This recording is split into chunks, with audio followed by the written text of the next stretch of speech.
Army and Marine Corps with our witnesses here today, and I thank you for being here. But first, I'd like to address concerns I have with the approach taken by the broader federal budget released just yesterday. The fiscal year 18 President's budget prioritizes defense spending at the expense of other national priorities like education, infrastructure, and economic development. Of particular relevance to our discussion here today, the budget also makes deep cuts to the State Department and USAID, to international security assistance programs that provide defense equipment and training to our partners abroad, and to the Treasury's office responsible for combating terrorist financing, just to name a few. And these cuts are even more pronounced over a 10-year period.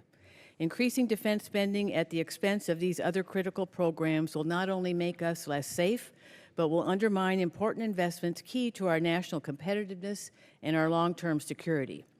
With that in mind, today's hearing is the first chance the subcommittee has to review the Army and Marine Corps fiscal year 2018 budget requests.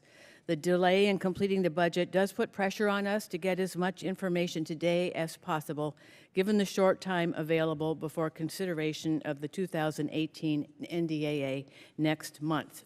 And there are a few points I'd like to make.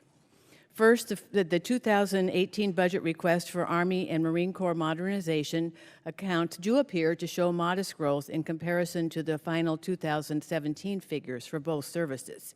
Welcome news given the service's modernization needs, but I hope to hear today how you both plan on using the additional funding to both expand current programs and set the stage for the future by starting some new ones.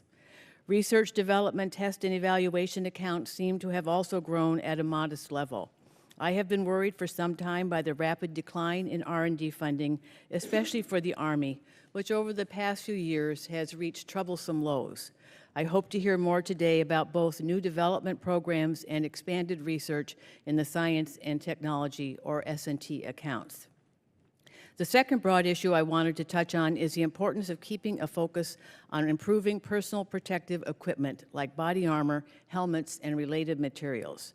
Both services continue to make substantial investments in field new equipment, which is encouraging. I think this is both the smart thing to do, but also the right thing to do, given the risks the members of our military take every day. The cost of these programs, in comparison to the billions needed for tanks or helicopters, is relatively small, but should be protected and expanded. A final point I wanted to make was about the importance of competition.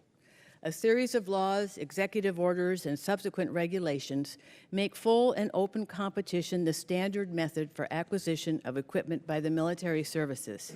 That was done in the taxpayer's interest to ensure fairness, reduce costs, increase transparency, and foster a healthy defense industrial base. However, we all know that the competition process usually does take more time than doing a sole source award.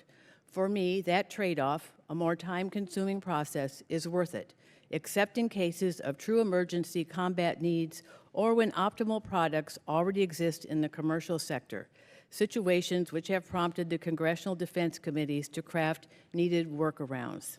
So as both services make use of the exceptions to competition that the law allows, I would caution that it be done thoughtfully, carefully, and only in the case of true urgency. The overarching goal should be to both achieve the benefits of competition and to ensure that the flexibility currently enjoyed by the military services is preserved. With that in mind, I look forward to today's testimony, and I yield back. That both services have ongoing efforts to improve the fit and function of female personal protective equipment as the number of women serving in both the Army and Marine Corps continues to increase, and it's something we talk about often here. But I'm somewhat concerned that the two services are headed in different directions. My understanding is that the Marine Corps is making improvements aimed at making sure that Marines of all statures are equipped with appropriately fitted plates. While that's important, appropriately sized plates are but one component of a system aimed at making sure women have equipment designed specifically to improve protection and range of motion. The Female Improved Outer Tactical Vest is an important example of how the Army is working to ensure that women have body armor with the appropriate form, fit, and function. So my concern is that the two services, while arguably trying to do what they think is right, are diverging in their approaches where there may be a great deal to be gained by a joint effort.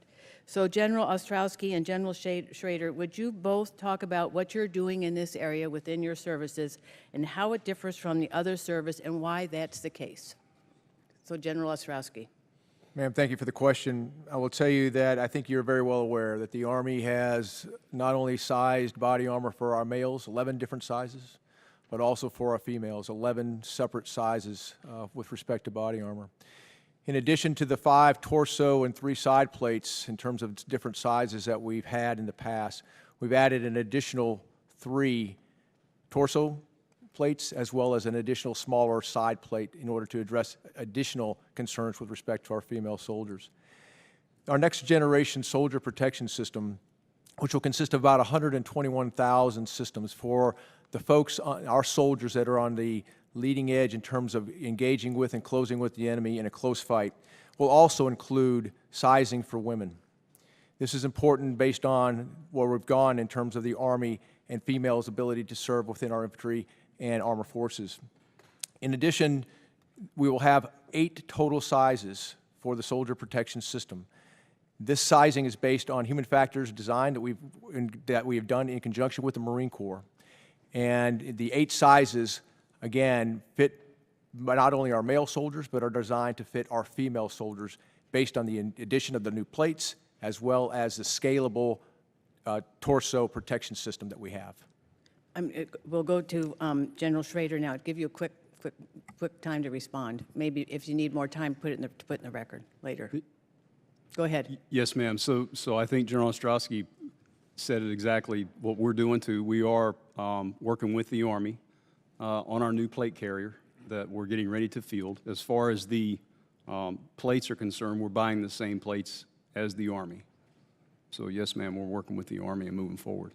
Well, the Army has done some wonderful things. So not only the outer tactical vest, but they've better designed female protective undergarments, ballistic combat shirts, and I would encourage the Marines to take a look at that full suite of investments.